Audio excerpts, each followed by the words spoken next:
Bom dia, irmãos. É muito bom estar aqui, embora a igreja esteja vazia, mas eu posso imaginar todos vocês sentados aí. E eu não vou citar nome, porque eu estou me lembrando de cada um, quem senta na direita, quem senta na esquerda. É muito bom estar aqui. E vamos continuar orando para que a gente possa estar presencialmente aqui na igreja, né, podendo estudar a palavra, podendo meditar, podendo participar da comunhão dos santos, da comunhão dos irmãos. Hoje, na nossa aula, nós vamos estudar a lição de número 10. Valores que formam e sustentam o reino. Salomão se torna rei. A Raquel, na última aula, encerrou a história de Davi. E agora, na verdade, a gente começa com o finzinho da história de Davi e vamos para a ascensão de Salomão, quando ele é coroado, né? Então, nós vamos estudar Salomão, o segundo rei da dinastia de Davi e o último rei a governar a todas as tribos de Israel. Quando eu estava estudando, eu estava pensando que foi tão curta essa dinastia, se a gente falar assim em termos de poder humano, né? Porque Salomão, e se você tiver com a sua revista aberta, aliás, eu ia pedir para você abrir a sua revista, abrir a sua Bíblia em 1 Reis 1, que a gente vai estudar do 1 até o capítulo 2, versículo 12. E se você pensar que humanamente, né, Davi é o primeiro, né? E Deus promete a ele uma herança, uma dinastia, e uma dinastia eterna. Mas essa dinastia eterna vai ser em Jesus, né? E o segundo é Salomão. E a revista até fala que a história de Salomão é extraordinária. Salomão foi o homem mais sábio, mais rico da sua época, né, do seu tempo. Escreveu muitos textos lindos da palavra de Deus. Se você não leu ainda Provérbios, Eclesiastes, Cantares, você precisa ler, porque ele escreveu textos lindos, né? E foi ele que construiu o templo, porque Davi queria, vocês se lembram da história, né? Nós já estudamos, Davi queria construir o templo, né? Mas Deus falou para ele, através do profeta Natã, que não seria ele, porque ele tinha sido homem de guerra, de derramamento de muito sangue, e que Deus daria a ele um sucessor num tempo de paz, que iria construir o templo. Davi recolheu todo o dinheiro necessário, todo o material necessário, deixou tudo preparado para que Salomão pudesse construir o templo, né? Mas é muito triste, porque nesse pequeno parágrafo da introdução já fala assim, né? Mas perdeu-se na idolatria e provocou a divisão de Israel. No fim, a dinastia de Davi ficou com 2 tribos. As 10 outras tribos foram para outra dinastia, né? Então, hoje nós vamos estudar sobre a ascensão, né, de Salomão e sobre os valores do reino. A gente vê, na verdade, eu já falei para vocês, eu gosto muito de ver a história de cima, né? Não que eu tenha tanta capacidade para isso, mas o que Deus está fazendo, porque a gente está vivendo uma realidade aqui, mas tem a realidade de cima. E tem a de mais em cima ainda, né? Tem a dos anjos, dos principados, da potestade, e tem a de Deus, que está cumprindo a sua história, cumprindo os seus planos nos nossos erros, nos nossos acertos, nas nossas quedas, nas nossas ascensões, né? Salomão, na verdade, se a gente pensar na herança, na dinastia, na sequência de idade, de nascimento, Salomão não era o filho que deveria herdar o reino. Na verdade, o primeiro era Absalão. Absalão tentou usurpar o reino, se você não leu ainda. Olha, eu sugiro que você leia Reis, Samuel, Crônicas, porque é onde nós temos a história de Davi, a história de Salomão, a história dos reis de Israel, né?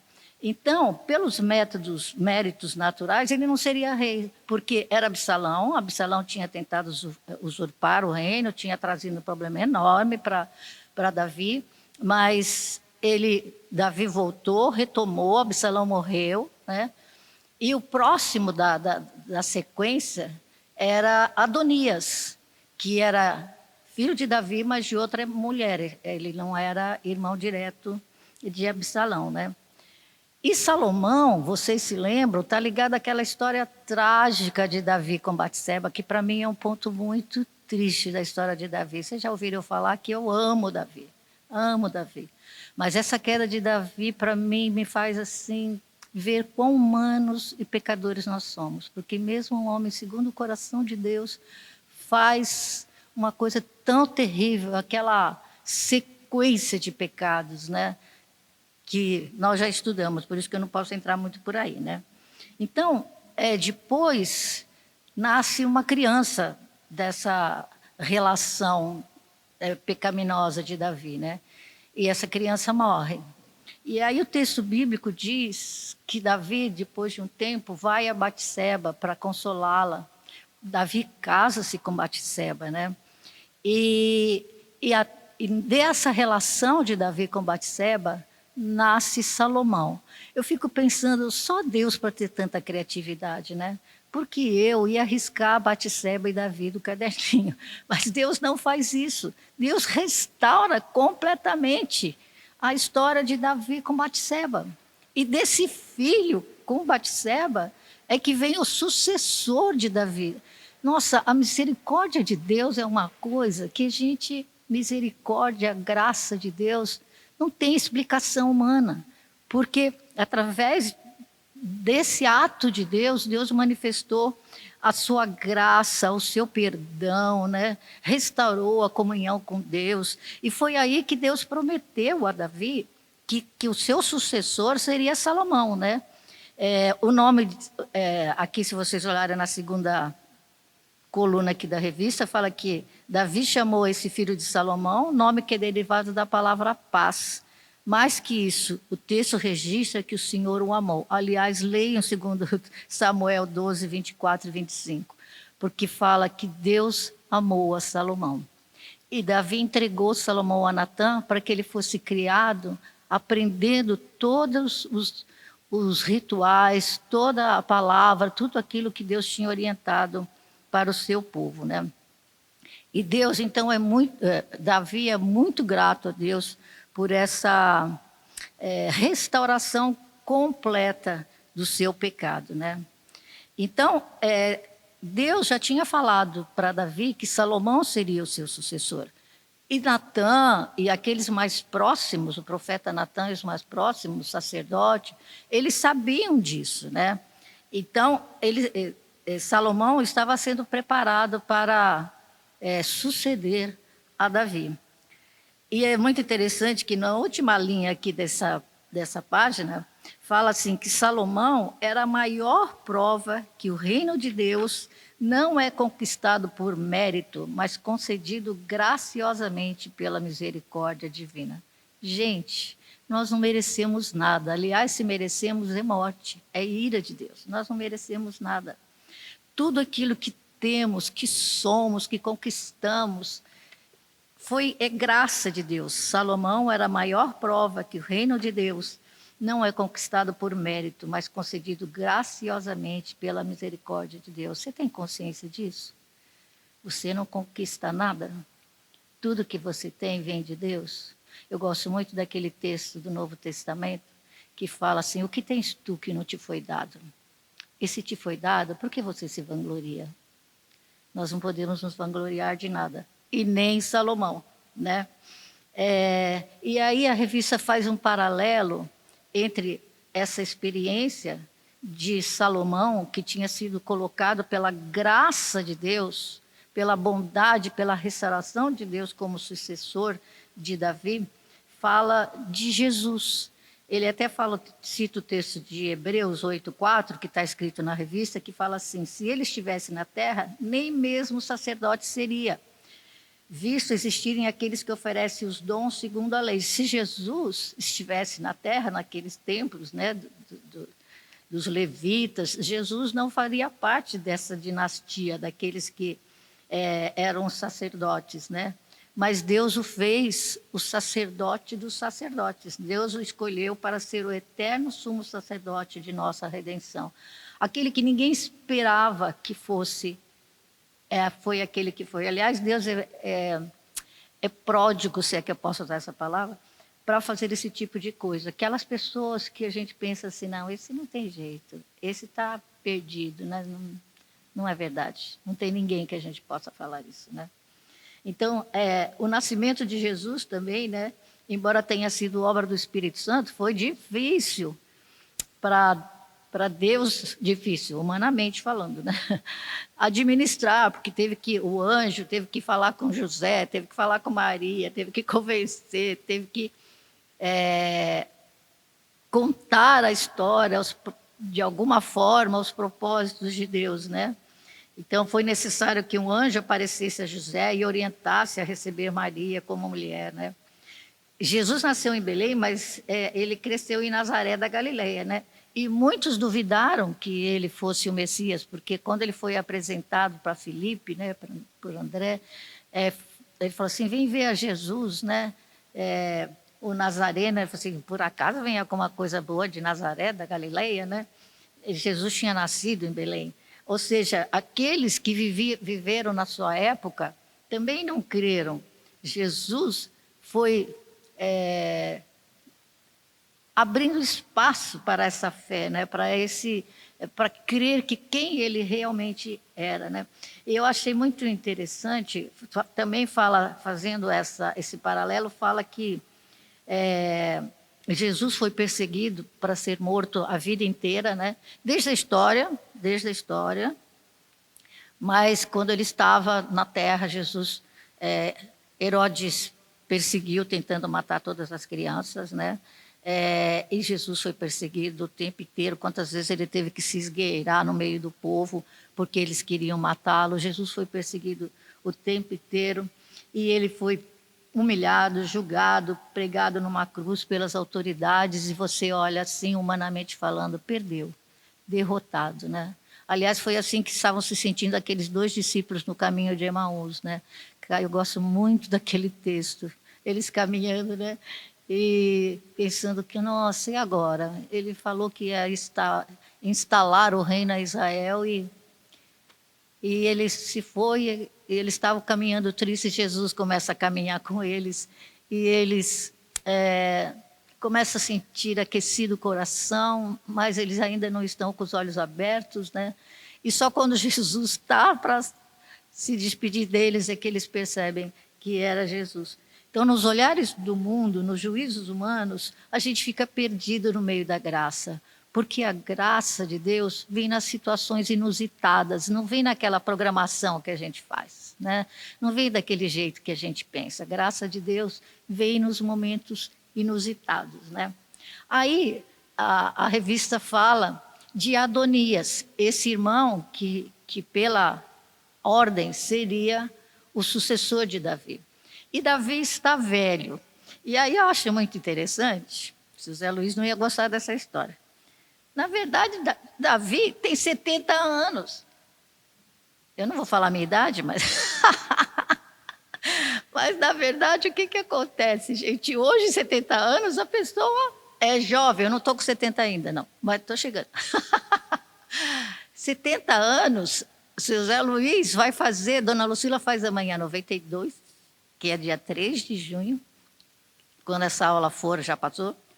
E o seu Zé Luiz, no dia 12, dia dos namorados, faz 94. E ele já falou para mim que a cabeça dele é de 40, 50.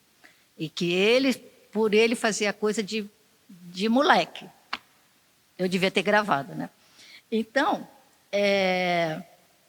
nós vemos que Davi tinha só 70 anos. E ele já estava velho. Velho ao ponto... Nossa, achei muito interessante, gente. Essa aula vai dar 2 horas. Eu achei muito interessante.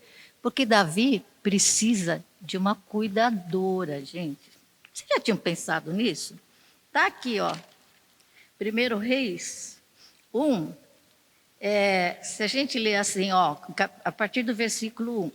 Sendo o rei Davi já velho e entrado em dias, envolviam-no com roupas, porém não se aquecia. Gente, ele tinha 70 anos.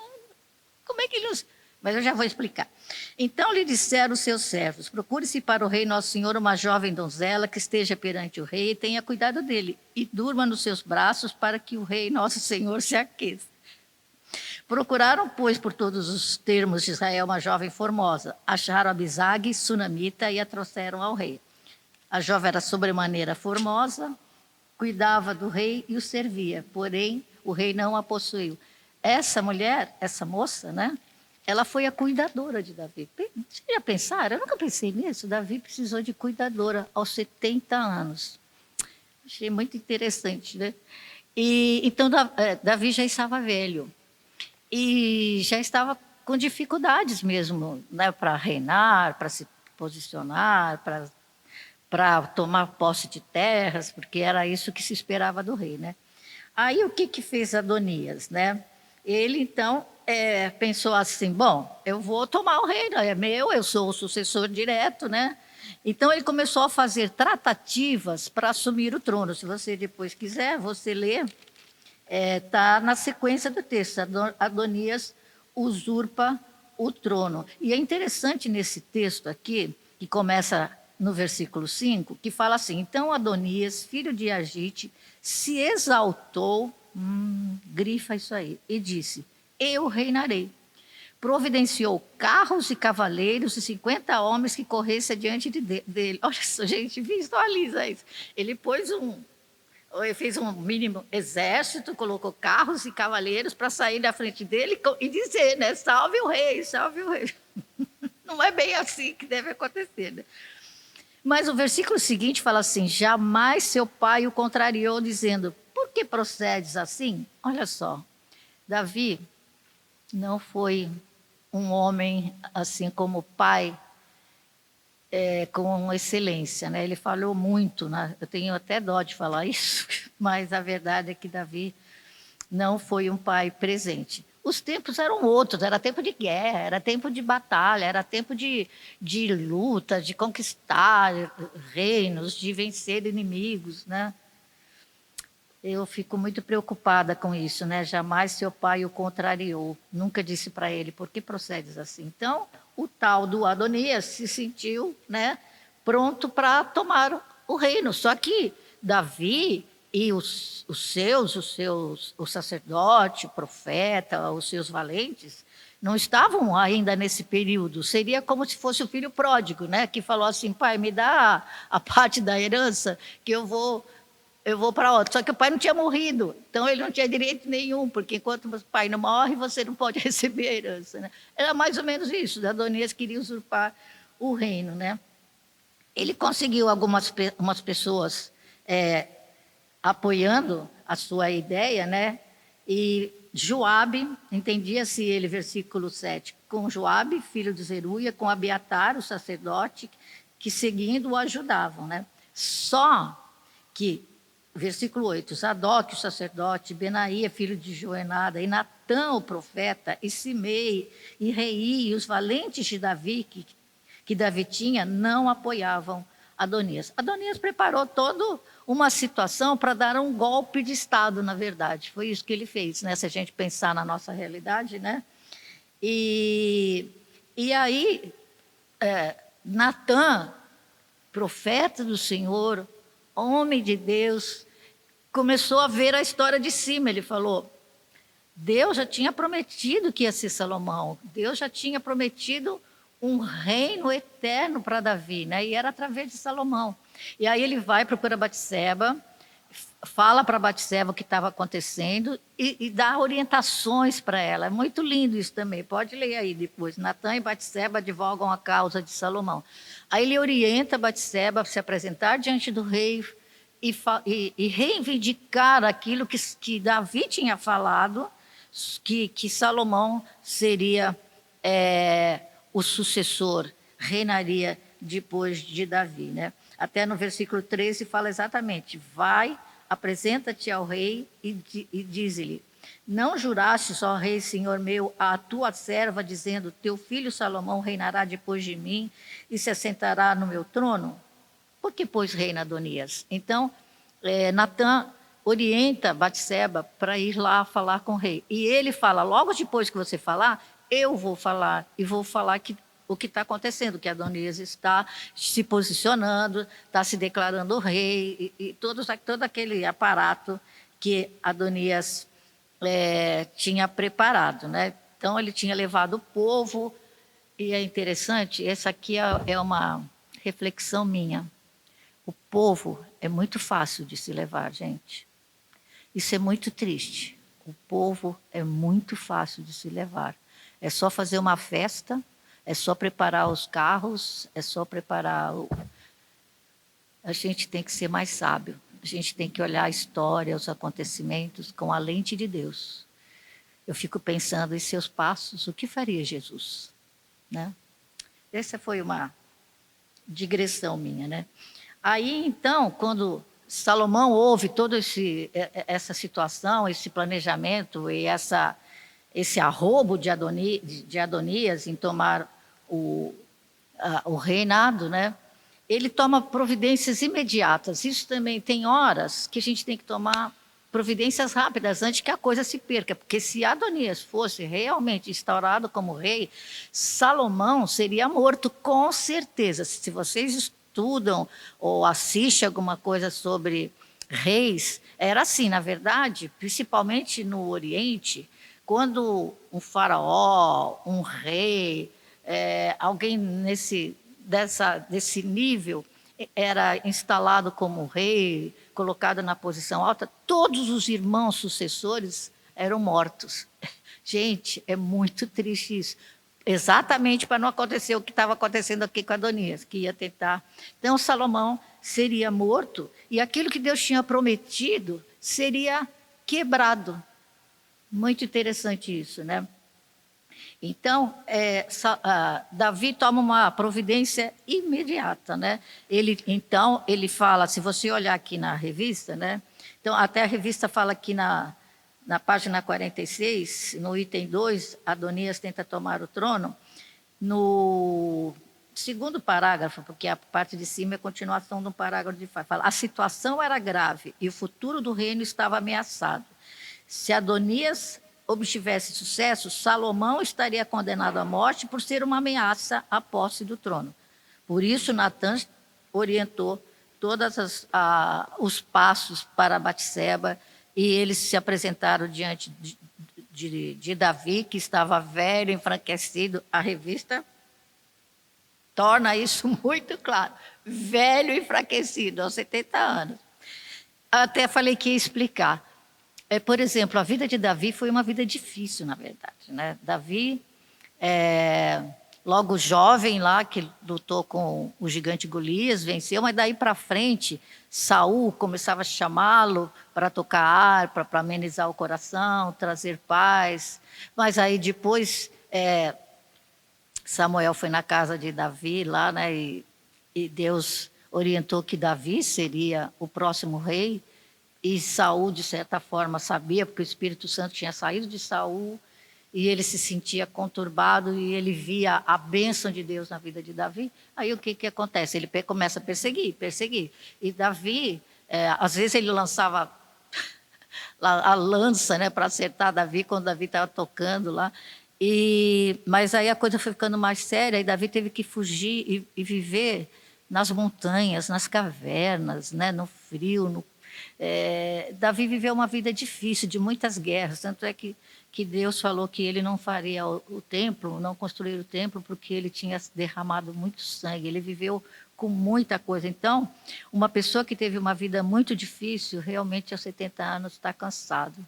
Eu me lembro de Jacó, né, quando o rei lá pergunta para ele, quantos são os seus dias? A resposta dele é, poucos e maus. Ele não fala quantos.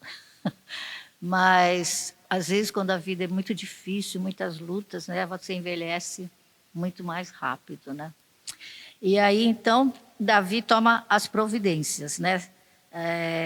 Ele manda... Eu vou ver aqui, deixa eu ver, para a gente pular. No item 3, Davi, então, chamou o sacerdote Zadok, o profeta Natã e o comandante Benai e ordenou que eles levassem Salomão com a comitiva real a Giom. E ali ungisse rei sobre Israel. Depois, eles trariam Salomão a Jerusalém e o fariam assentar no trono. Olha que interessante. Fazendo assim, Davi abdicava do trono em favor de Salomão. Nunca tinha prestado atenção nisso, gente. Davi abdicou.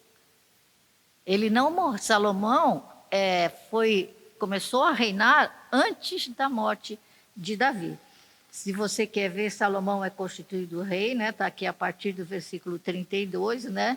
E as orientações, né? No versículo 33, disse-lhes o rei: tomai convosco os servos de vosso senhor e fazei montar meu filho Salomão na minha mula e levai-o a Gideon, Isadoc o sacerdote, e ali ungirão rei sobre Israel. Subireis após ele e virá se assentar no meu trono, ou seja, Davi estava vivo, né? Pois é ele quem reinará em meu lugar, porque ordenei seja ele príncipe sobre Israel e sobre Judá. Esse texto, essa parte me ensina que tem horas que você tem que tomar atitudes rápidas, você tem que se posicionar. Às vezes a gente fica tentando, como é o nome daquilo que o pessoal fica jogando as coisas para cima?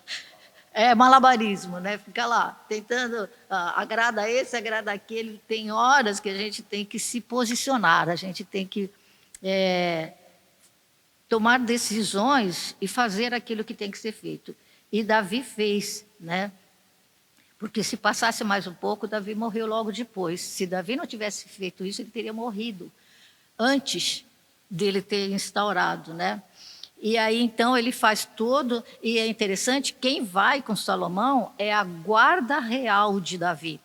São os seus pessoais, sua guarda pessoal, né? E quando essa guarda, porque os que estavam com Adonias eram pessoas que ele pegou lá do exército, que se juntaram a ele. A que Davi colocou junto com Salomão era a sua guarda pessoal. É completamente diferente, né? Tinha autoridade de Davi. Quando eles viram aquilo, eles viram que tinha autoridade de Davi, né? Então, se você continuar aqui, né? Ele foi ungido, os profetas, sacerdotes e reis eram ungidos com a graça de Deus, com a unção do Espírito Santo, né? Através de óleo ele foi ungido. E aí, então, o versículo 38, desceu Sadoc, o sacerdote, e Natã, o profeta, e Benaía, filho de Joiada, e a guarda real, e fizeram montar Salomão na mula que era do rei Davi, e o levaram a Gion. E Sadoc, o sacerdote, tomou do tabernáculo o chifre do azeite, ou seja, não era de qualquer lugar, tomou do tabernáculo o chifre de azeite e ungiu a Salomão. Tocaram a trombeta, nossa, eu posso ouvir isso, tocaram a trombeta e todo o povo exclamou: viva o rei Salomão. Após ele subiu todo o povo tocando gaitas e alegrando-se com grande alegria, de maneira que com seu clamor parecia fender-se a terra. Vocês já viram como é que é o povo oriental fazendo festa, esse povo daquelas regiões lá? Eles são muito barulhentos, eles batem pé, eles batem palma, eles fazem som com a boca, até que o texto fala que parecia que a terra ia se fender de tanto barulho, né? E aí Adonias e os seus seguidores ouvem o som de festas, né? E é interessante que aí Jonatas, filho de Abiatar, o sacerdote, se achegou para a festa de Adonias, né? E Adonias deixou entrar e falou: entra, porque és homem valente e trazes boas novas. Está no versículo 42. Respondeu Jonatas e disse a Adonias: pelo contrário, nosso senhor, o rei Davi, constituiu rei a Salomão. E Davi enviou com ele a Sadoc, a Natã, e ele foi ungido, e dali subiram alegres, e a cidade se alvoroçou. Esse é o clamor que ouvistes, né? Também Salomão já está sentado no trono do reino. Se Davi não tivesse feito isso, Adonias ia continuar tentando, ia continuar. Então, Davi abdicou do reinado, né, em favor de Salomão, né? Ademais, os oficiais do rei Davi vieram congratular-se com ele e disseram: faça teu Deus que o nome de Salomão seja mais célebre do que o teu nome, e faça que o seu trono seja maior do que o teu trono. E o rei se inclinou sobre o leito. Fico pensando como é que foi isso, porque Davi já estava só no leito também, né? Também disse o rei assim: bendito o Senhor, Deus de Israel, que deu hoje quem se assente no meu trono, vendo os meus próprios olhos. Ou seja, ele viu o seu filho sendo entronizado, né? Então estremeceram e se levantaram todos os convidados que estavam com Adonias, e todos se foram, tomando cada um o seu caminho. Quando nós conseguimos cumprir os propósitos de Deus, fazer a vontade de Deus, os outros estremecem. Quando nós conseguimos obedecer o que Deus tem, as outras pessoas estremecem, né? Nossa, isso é muito forte, né? A necessidade da gente se posicionar. Eu falo para mim mesmo, eu sou meio, eu vou falar uma palavra bonita, pusilânime. Eu aprendi isso quando eu estudei dons espirituais e talentos naturais, né? Na verdade, temperamentos. E eu sou sanguínea, e o sanguíneo geralmente é pusilânime. Sabe o que significa isso? É a pessoa que tem dificuldade de falar. É isso, se posicionar, levantar na hora e falar, olha, agora vai ser assim, né? Eu tenho dificuldade com isso, tenho pedido a Deus para me ajudar com isso, né? Porque quando a gente se posiciona, obedecendo a palavra de Deus, fazendo o que Deus ensinou, submisso, sem orgulho, sem vaidade, sem querer ser maior do que ninguém, né? Mas obedecendo a Deus, as outras pessoas estremecem. Então, Davi abdica em favor de Salomão, Davi entroniza Salomão, né? E Salomão foi ungido aos olhos de todo o povo, pelo sacerdote. Então, todos aqueles que realmente importavam, que tinham poder no reino, estavam ali. A guarda de Davi, o profeta Natã, o sacerdote, todos aqueles que tinham o poder na nação estavam ali ao lado de Davi, né? E os oficiais de Davi vieram saudar o novo rei. Até mesmo Davi, em seu leito, se inclinou diante de Salomão, que nós vimos aqui. Aí a revista faz novamente um paralelo com Jesus, né? Agora falando do nascimento, mas falando da parte festiva do nascimento de Jesus, né? Dos anjos, da estrela brilhante, né? Dos anjos cantando, glória a Deus nas alturas, paz na terra aos homens a quem Ele quer bem, né? Daquele movimento, os pastores, o que é isso? Vamos ver o que está acontecendo, né? Momento de celebração, de exultação, né? Multidão da milícia celestial louvando a Deus e dizendo, glória a Deus nas maiores alturas e paz na terra entre os homens a quem Ele quer bem, ou seja, um momento de exultação, um momento de celebração, né? Outro momento, a vitória de Cristo sobre Satanás nas regiões celestiais, né? Aqui a revista fala que ela será celebrada com grande júbilo. Na verdade, ela já foi celebrada, porque quando a morte de Jesus, aparentemente, é a derrota. Acabou. Satanás, que não conhece os planos de Deus, pensou, ganhei. Ele morreu, acabou a história. Não, não acabou na morte. Na verdade, Jesus ressuscitou ao terceiro dia. E ao ressuscitar, Jesus venceu a morte. Acabou, Satanás está derrotado. Aliás, eu tenho falado muito isso para ele. Você está derrotado no nome de Jesus, né? Eu não posso expandir mais essa ideia, mas é exatamente isso. Satanás já está derrotado.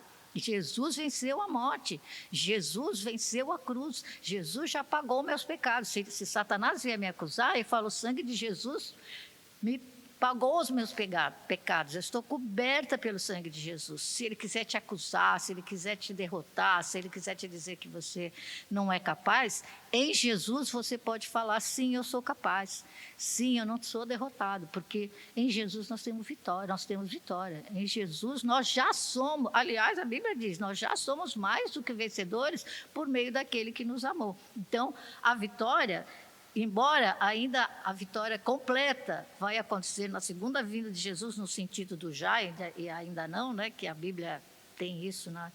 Nós já usufruímos da presença de Jesus, da graça de Deus, do Espírito Santo, da iluminação de Deus, né? Mas a gente ainda vai tomar posse disso totalmente quando Jesus voltar ou quando a gente chega lá no céu, né? E então, momentos de celebração, né? E outro momento de celebração é o culto, que a gente está sentindo tanta falta aqui, né? Da comunhão. Como é que a gente fala na classe mesmo? Eu não vou lembrar. Paulo, era você que falava isso, lembrava. Era santa convocação. Lembra? Paulo, Raquel, a gente falava muito sobre isso. Santa convocação, o povo de Deus, lavado pelo sangue do Cordeiro, purificado, podendo adorar, louvar, levantar as mãos, podendo colocar o seu coração na adoração, porque Jesus venceu a morte, Jesus já ressuscitou, né? É grande exultação. Lembra do hino? Jesus ressuscitou, é grande exultação. É isso aí. Então, isso é nossa parte, celebrar, né? Então, nos cultos, na santa convocação do povo de Deus, que privilégio, gente, que privilégio. Eu fico me lembrando da igreja cheia aqui, nesses últimos tempos antes da quarentena, né? A igreja estava tão cheia que a gente não podia deixar. Eu geralmente sentava e estava a minha Bíblia, meu material do lado, não podia mais, não cabia mais. E a gente já estava com a igreja totalmente lotada, né? Eu fico pensando que como será que vai ser a volta, né? Pensei que acho que vai ter que fazer um monte de culto, né? Porque se tiver que fazer toda aquela divisão, mas aleluia, que seja um monte de culto, né? E então, a santa convocação é para adoração, é para celebração. E essa celebração de Salomão, com Davi, com o povo de Deus, ele sendo instaurado gloriosamente, né? Nos lembra e nos remete à celebração do culto, à exultação, né? E aí vem mais um texto que me chama a atenção. No capítulo 2, começa assim, versículo 1. Aproximando-se os dias da morte de Davi, deu ele ordens a Salomão, seu filho, dizendo: eu vou pelo caminho de todos os mortais. Coragem, pois, e ser homem. Olha aqui, que bonito, né? Coragem, pois, e ser homem. Coragem, pois, e ser mulher. Coragem, pois, e toma o teu lugar na história. É isso que Davi está falando para ele. E Deus fala isso para a gente também. Toma o teu lugar na história. Nós somos sacerdócio real, nação santa, povo de propriedade exclusiva de Deus. Toma o teu lugar na história, a fim de proclamar as virtudes daquele que vos chamou das trevas para a sua maravilhosa luz. Vós, porém, sois raça eleita, sacerdócio real, nação santa, povo de propriedade exclusiva de Deus. Toma o teu lugar na história. Deus fala isso para mim e Deus fala isso para todos nós, né? Toma o teu lugar na história, a fim de proclamar as virtudes daquele que vos chamou. Então, eu achei interessante porque para o Ocidente, a morte não é para ser muito falada. A morte não é para ser muito divulgada. A morte, na hora que acontecer, aconteceu, né? A gente não gosta de pensar na morte. Não é para gostar mesmo. Mas a gente não gosta de pensar na morte. A gente não gosta de... a maioria das pessoas não gosta de velório, né? Não gosta, mas ninguém gosta, né? Mas, na verdade, isso mostra um traço da nossa cultura. Eu tenho um pouco dessa característica que Deus tem mudado. A vida é uma festa. A vida é para a gente alegrar. A vida é para a gente se entreter. A vida é para a gente aproveitar. Então, morte não funciona aqui. Esse negócio não é para a gente ficar falando, não é para a gente ficar. A vida, aliás, ontem eu não vi nada, né? Tenho tentado não assistir nada de televisão, mas um pouquinho que eu liguei, tinha uma dona de restaurante grego, falando das dificuldades, né? E como que ela vai recomeçar? Por quê? O restaurante grego... O povo grego é barulhento, é festivo, toca dança todo mundo, né? E tem aquela história de quebrar prato, né? Faz parte da festa dos gregos, né? E ela falou assim, as pessoas quando vêm aqui, elas não vêm comer simplesmente, se alimentar, não é isso que elas vêm. Elas vêm assistir um show, elas vêm participar, elas vêm dançar, elas vêm quebrar prato. Aí eu fiquei pensando assim, né? Esse é o nosso mundo. A gente quer ser entretido, tá certo, né? Entretido. A gente quer coisas. Quantos de nós já não pensou assim, ai, quanta notícia má, vou ver um filminho lá, né? Vou ver um negocinho lá. Não é que está errado, não. Mas a gente, essa nossa cultura, essa nossa geração, ela quer ser amortecida. Amortecida. É que nem a história assim, eu tenho um pouquinho de dor de cabeça, o que eu faço? Eu vou imediatamente e tomo um remédio, porque eu não quero sentir dor. Eu tenho qualquer problema, ou eu esqueço no entretenimento, larga lá que eu vou assistir isso, vou ver aquilo, vou fazer. Como é quando a gente assiste aquele seriado maratonar, né? Eu vou maratonar, assistir do começo até o fim, né? O pior é que isso pega. Você começa a assistir o primeiro, aí você pensa, ai, vamos ver o segundo. Aí você vê o segundo, vamos ver. Quando você vê, você passou a madrugada inteira, o sol já levantou e você está lá. Todo mundo sabe o que eu estou falando. Então, por quê? A gente quer amortecer. E, na verdade, isso desvia a gente do caminho. Lembra que a palavra diz que é melhor estar num lugar de morte, às vezes, do que num lugar de vida? Porque a morte mostra o fim do homem, mostra a nossa realidade, para onde nós vamos, o que vai ser da nossa vida, faz a gente refletir, e refletir não faz muito parte da gente, né? A gente não gosta muito de refletir, né? Então cansa refletir, cansa pensar, é por isso que o povo é muito fácil de levar, é levado como rebanho, como cordeiro. Pensem nisso. Bom, deixa eu voltar aqui, né? Aí, então, o texto fala, né, que aproximando-se os dias da morte de Davi. Davi sentia que ele estava no final, né? A gente, se sentir que está no final, a gente fala, não, estou não. Não, vamos reunir a família aqui para a gente orar. Não, não precisa não. Eu estou rindo, porque na verdade é isso mesmo, né? A gente quer postergar o máximo que pode, né? Enquanto a gente tiver... Por um lado é bom, porque a vida, Deus nos deu a vida, né? É dom de Deus, né? Mas é muito importante a gente refletir sobre isso, que Davi sentiu, e ele chamou Salomão e deu seus últimos conselhos. Puxa vida, que lindo isso, né? Você ter o seu pai, né? Ou a sua mãe chamando e falando, olha, ele falou, eu vou para o caminho de todos os homens, né? E começa a orientar. Eu já pensei em escrever uma carta. Eu já devia ter escrito, aliás, né? Para o Felipe e para a Suzana. Acho que até já ensaiei a dita carta. Porque às vezes você não fala, né? Porque às vezes você não fala. Se tiver escrito, aí, a não ser que a pessoa rasgue, né? Está lá documentado. Né? Tinha um negócio que falava, né? Não pensar. Se pensar, não falar. Se falar, não escrever. Se escrever, esteja pronto a se retratar imediatamente. Essa é a filosofia do mundo. Não pensar.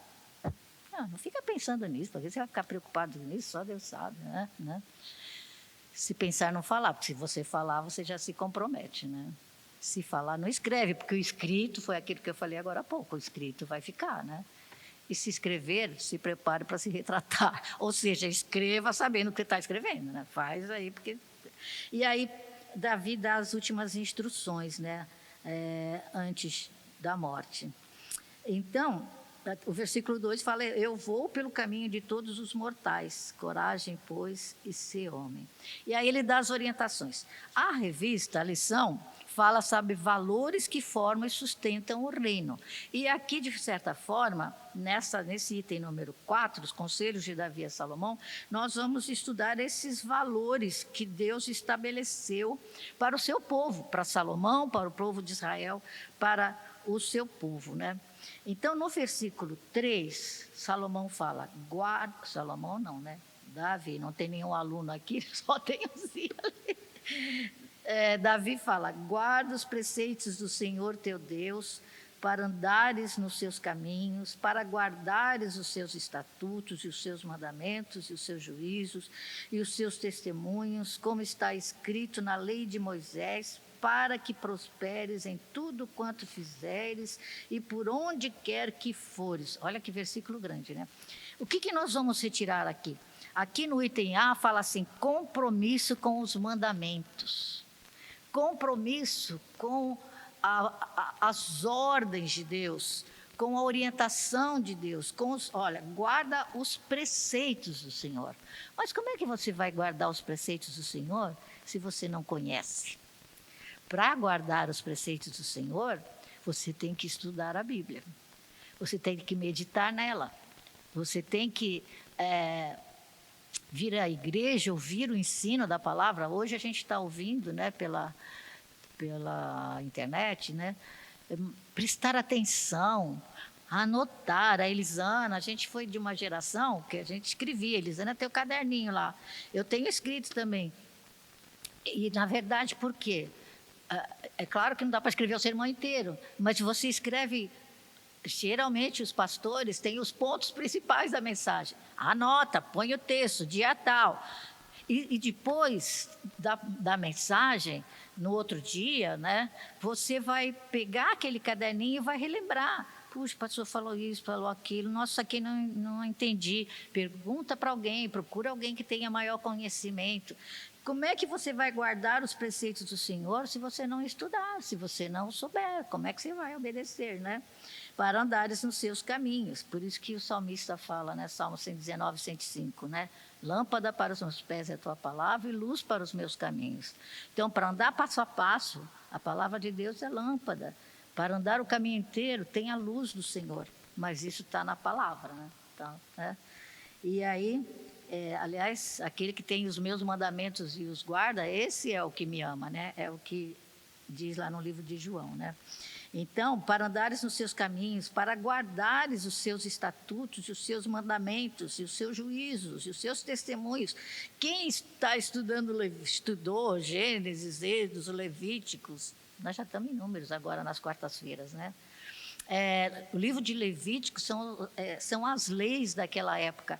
Era muito detalhe, porque tudo aquilo apontava para Jesus, apontava para o sacrifício de Jesus, para o perdão de Jesus, para o derramamento de sangue, né?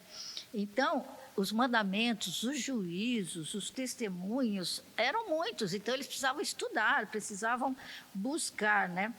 Para quê? Para que prosperes em tudo quanto fizeres e por onde quer que fores.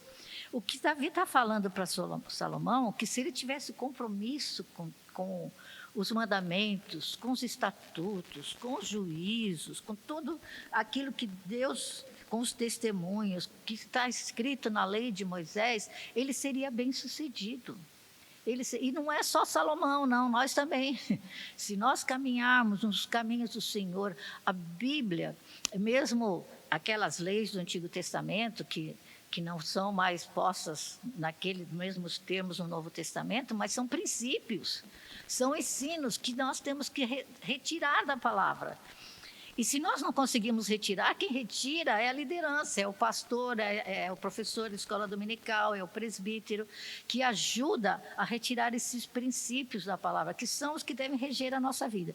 Então, a letra A, aqui do item 4, fala compromisso com os mandamentos, com a palavra, com os testemunhos do Senhor, né? Para que seja bem sucedido. A letra B fala confiança na promessa. O versículo 4 fala assim: para que o Senhor confirme a palavra que falou de mim, dizendo, né? Se teus filhos guardarem o seu caminho, para andarem perante a minha face fielmente, de todo o seu coração e de toda a sua alma, nunca te faltará sucessor ao trono de Israel. Olha só, né? Davi está lembrando a palavra que Deus tinha dado para ele, né? De promessa, de reino eterno, né? Davi está se lembrando disso, né? E falando assim, olha, ensina teu filho, ensina a criança no caminho que deve andar, até quando for velha não se desviará dele, né? É muito interessante que muitos que se desviam do Senhor, da sua palavra, que foram criados nos caminhos do Senhor, a maior luta deles é de tirar de dentro deles o ensino, aquilo que foi plantado lá. Eles vão para psicólogo, para psiquiatra, eles vão para qualquer lugar tentando, só que não retira. Porque aquilo que Deus plantou, o homem não tira. O homem não tira. E essa é a nossa esperança, né? Que aquilo que Deus plantou, homem nenhum tira, né? Então, Davi está falando, se você se você obedecer, andar nos caminhos, se você buscar agradar a Deus, né, com todo o seu coração, fielmente, com todo o seu coração, a alma, nunca te faltará sucessor, ou seja, Deus te abençoará, Deus te abençoará, Ele te estabelecerá, anda nos meus caminhos, né? Então, o item B fala confiança na promessa de Deus, que Deus tinha dado a Davi, né? Então, aqui, mais alguns valores, né, de Deus, né? Depender do Senhor, obediência. Nós vimos lá no primeiro item do compromisso com os mandamentos, era comprometimento, fidelidade, obediência, conhecimento dos preceitos, devoção, para que você pudesse andar nos caminhos do Senhor. Aqui é confiança nas promessas de Deus, confiança naquilo que Deus tem para o seu povo, né? E eu gostei muito aqui porque fala assim nesse item B, confiança na promessa, na página 48. Eu espero que você esteja com as revistas, com a Bíblia, que nem eu estou aqui, ó. Eu estou na classe, eu estou na classe, eu só tenho um aluninho, mas eu estou na classe aqui, né? Ele fala assim, né? O segundo elemento fundamental é o reconhecimento e a confiança de que o reino se sustenta pela graça prometida. Salomão deveria sempre lembrar que havia chegado àquela posição somente devido ao favor de Deus sobre Davi. Salomão teria que reconhecer que ele só chegou àquela posição pela graça de Deus, pelo favor de Deus em relação a Davi, porque ele não era o herdeiro, né? Não foram seus méritos que o levaram até ali, e não seriam seus méritos que o sustentariam no trono. Salomão deveria viver na dependência do Senhor. Achei, gente, grifa isso daqui para vocês lembrarem, escreve, coloca na porta da geladeira. Não foram os nossos méritos que nos trouxeram até aqui. Nada que nós fizemos foi conquista nossa, nada, tudo que temos, tudo que somos, o que tens tu que não te foi dado, nada, nada. Saúde, oportunidade, trabalho, família, capacidade, inteligência, tudo que nós temos vem de Deus. E Salomão tinha que viver, sabe, pensando nisso. Tudo que eu tenho foi graça de Deus dada através do meu pai, né? Quando eu estava estudando aqui, eu lembrei de uma das estrofes daquele hino Amazing Grace, que é maravilhosa graça, mas não é o nosso hino, é aquele famoso lá, né, americano.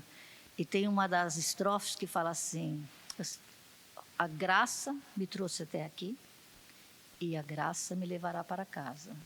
É só pela graça. Nós andamos pela graça, nós somos salvos pela graça, nós fomos redimidos pela graça, nossa vida é pela graça e nós voltaremos ao Senhor pela graça, né? Salomão tinha que viver nesse plano, né? E é preciso obedecer a Deus, andar com Ele com todo o coração e com toda a alma. Somente lembrando o que Deus fez por nós e o quanto Ele nos amou, seremos constrangidos a amá-lo. Nós temos que lembrar, fazer a nossa mente lembrar o que Deus fez, né? O seu amor, a sua salvação, a obra de Jesus, né? O primeiro versículo aqui é 1 João 4,19. No nosso convite de casamento, aliás, eu faria aniversário de casamento dia 9 de junho. Estava escrito assim: nós amamos porque Ele nos amou primeiro. Nós só temos capacidade de amar porque Deus nos amou. E é isso que está aqui no 1 João 4,19. E depois no 2 Coríntios 5,14 fala que o amor de Cristo nos constrange a obedecer, a amar, a andar em compromisso, a viver nessas virtudes, nesses valores do reino de Deus e não nos valores do mundo, né? A letra C, não sei nem quanto tempo nós estamos aí. Acabou já o negócio aí? Ele corta aí, não, né? E vai até quando? 60? Tá bom, eu estou acabando. Execução da justiça mesmo contra poderosos. Gente, esse item aqui é muito interessante. Davi orienta Salomão a exercer justiça sobre Joabe e sobre Simei. Joabe era capitão do exército de Davi. E ele era de confiança de Davi, ele ajudou muito Davi. Davi dependeu muito dele, só que ele teve uma atitude muito ruim com Abner, acho que foi quando Abner procurou Davi para fazer um acordo, porque Abner era fiel à casa de Saul, e aí ele teve um entreveiro com o filho de Saul, e ele falou assim, olha, eu vou passar, né? Vou ajudar a Davi a estabelecer o seu reino sobre todos, né? Porque, na verdade, no começo, aqui até fala na minha revista, a revista do professor, né? Que Davi tinha 70 anos, tendo começado a reinar aos 30, e reinado por um total de 40 anos. 15 anos ele reinou sobre 2 tribos, e depois ele reinou sobre todo Israel. E Abner se aliou a Davi para trazer todas as tribos. E Joabe ficou com raiva, ficou com ciúmes, porque Abner era capitão do exército de Saul. E ele fez montou lá uma estratagema e ele matou Abner por trás, né? E aí Davi pede para Salomão trazer justiça, né? Ele fala assim, né, que... Bom, depois vocês leiam aí, Davi, esse capítulo 2, vocês vão lendo, que vai ter aqui a história, né? Eu vou dar uma lida assim, né? Davi também reconheceu na letra C seus erros como rei. Em seu percurso, principalmente seus primeiros dias, precisou da ajuda de homens e confiou neles até o ponto de não poder corrigi-los quando eles agiram mal. E foi o caso de Joabe, né? E outro exemplo foi de Simei. Vocês se lembram quando Davi estava fugindo por causa de Absalão? Absalão tinha tomado o reino, tem uma história bonita nesse negócio, pode ler aí, né?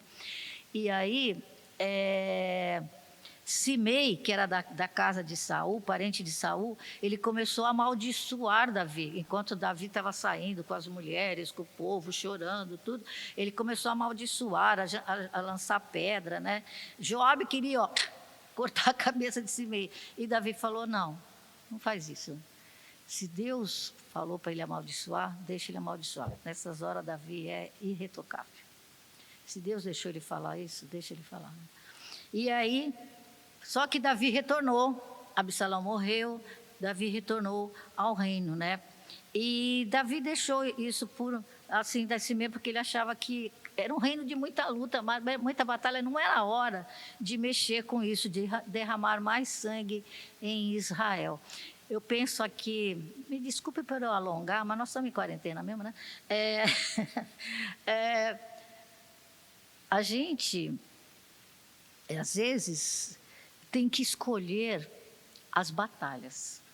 Meu marido falava isso, quando ele aprendeu, né? Porque nós aprendemos as coisas na vida, né?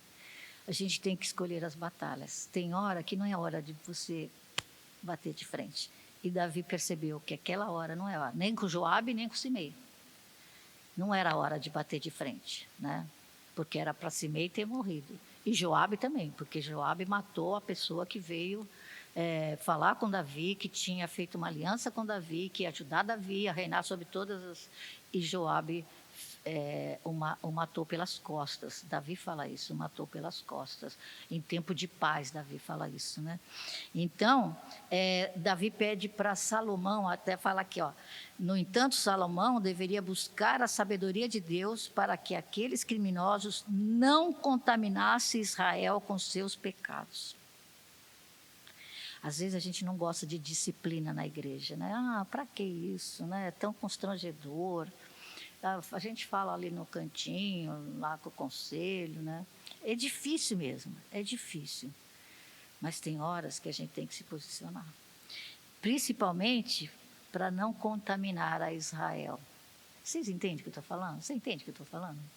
Para não contaminar. Tem horas que a gente tem que se posicionar. Tem momentos que a gente tem que escolher as batalhas. Quando está muita coisa acontecendo, você tem que escolher. Mas quando agora vinha um reinado de paz, Deus tinha falado para Davi que ele ia estabelecer um reinado de paz. E aí Davi pediu para que ele colocasse as coisas nos seus devidos lugares. E depois, se você quiser saber a história, leia a continuação, Salomão faz isso, com orientação de Deus até, né? Com sabedoria, porque Salomão deveria buscar sabedoria de Deus, não é sair atropelando, chutando o pau da barraca, é com sabedoria, pedindo a Deus sabedoria para saber os passos a serem tomados. A letra D é bondade com os homens de bem. Se por um lado tinha que trazer justiça e juízo, tinha que fazer a obra, por outro lado tinha reconhecer a bondade dos homens de bem, né?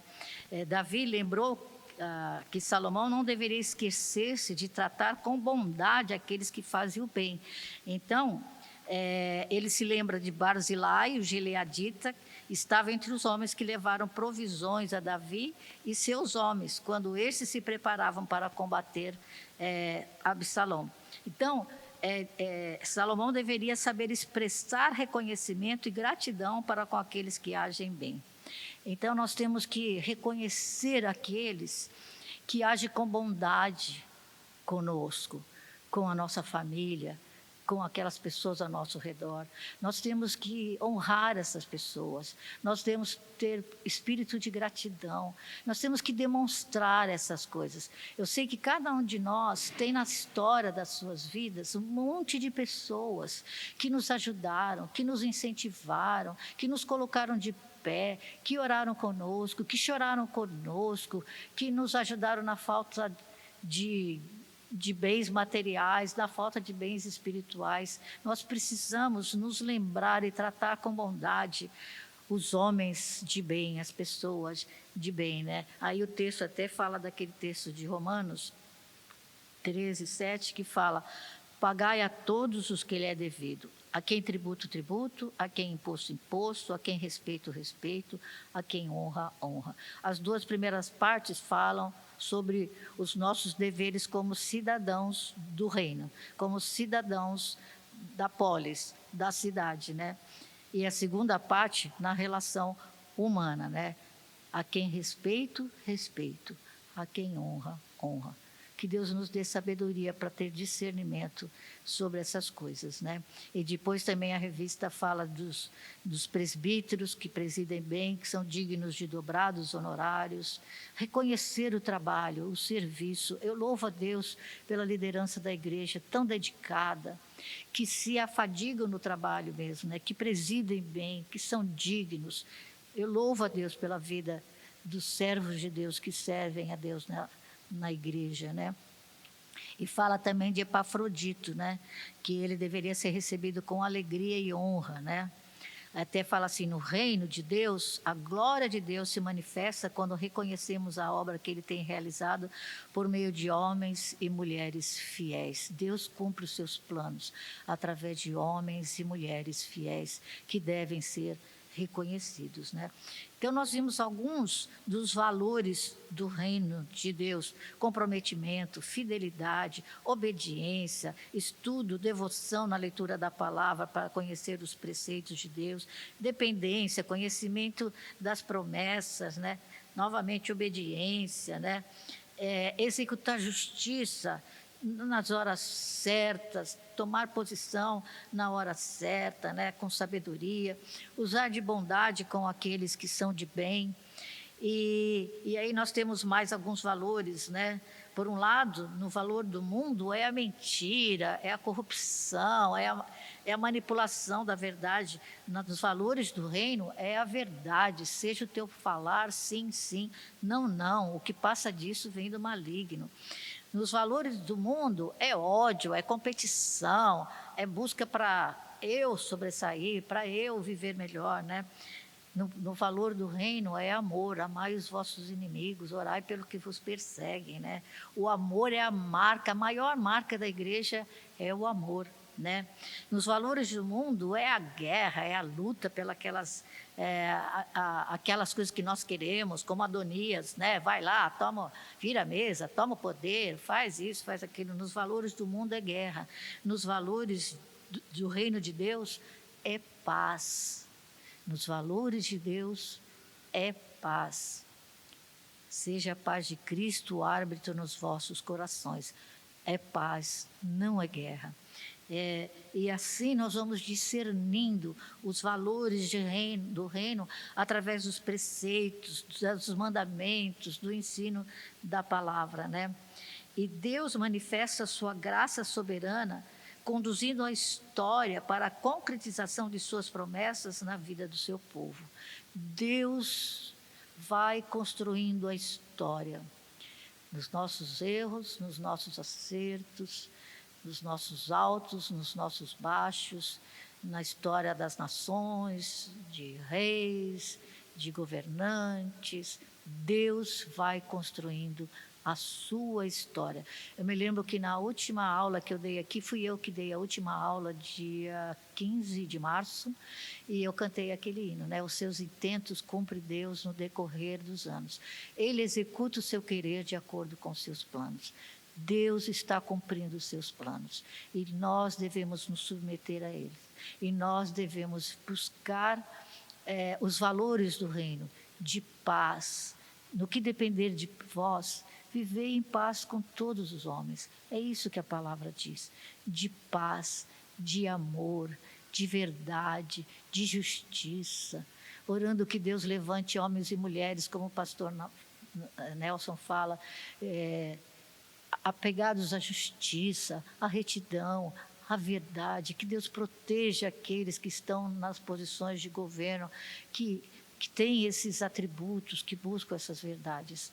Vamos buscar essas virtudes do reino de Deus na nossa vida, olhando para Jesus, como a Raquel disse na aula passada, o nosso exemplo é Jesus. Todas as vezes que eu fico meio assim, né, nem tantas quantas vezes deveria ser, fico, o que faria Jesus? O que faria Jesus nessas circunstâncias da minha vida, da vida da minha cidade, na vida do meu estado? O que faria Jesus? Eu me lembro que Jesus teve uma hora quando ele chamou um para ser seu discípulo, e ele falou, vem e segue-me. Ele falou assim, me deixa ir enterrar meus mortos, que significava, deixa morrer meu pai, minha mãe, as pessoas, depois eu te seguirei. E Jesus disse assim, deixa os mortos enterrar os seus mortos. Nós devemos caminhar olhando para Jesus, autor e consumador da nossa fé. Esse é o nosso desafio. As virtudes estão em Jesus. Ele é o caminho, a verdade, a vida. Ele é a luz do mundo, Ele é a estrela da manhã, Ele é o leão da tribo de Judá, Ele é o rei dos reis, Ele é o Senhor dos senhores. Jesus é o nosso exemplo, é para Ele que nós temos que olhar. Jesus nunca, na sua caminhada aqui na terra, foi uma caminhada de amor, porque Deus amou o mundo de tal maneira que deu seu Filho unigênito, para que todo aquele que nele crê não pereça, mas tenha a vida eterna. Que o Senhor nos ajude. Vamos orar? Ó Deus, muito obrigado por essa lição tão inspiradora, tão abençoada. Muito obrigado, Senhor. Enche o nosso coração da Tua presença, enche o nosso coração da Tua graça, enche o coração do Teu povo, Senhor, de todos aqueles que estão ouvindo essa meditação, enche o coração. Aqueles que têm revista, que estudem, que leiam, que possam colocar no coração os Teus preceitos, os Teus mandamentos, os Teus juízos, que possamos caminhar nas Tuas virtudes, ó Deus, nos Teus mandamentos, em obediência, em fidelidade, em amor, em paz. Ó Deus, conduz os nossos passos, Senhor. Como diz um cântico, habita comigo, como um outro amigo nessa vida toda jamais conseguiu. Guia os meus passos, ergue-me em fracassos, ó Divino Espírito, eu quero Te adorar. Por favor, Senhor, caminha conosco, ajuda-nos a ficar firmes nas Tuas mãos. Nós oramos glorificando o Teu nome, exaltando o Teu nome e aguardando o dia em que celebraremos novamente juntos, em santa convocação aqui na igreja, o Teu nome. Toda glória e toda adoração a Ti, no nome e na autoridade do Senhor Jesus. Amém, Senhor.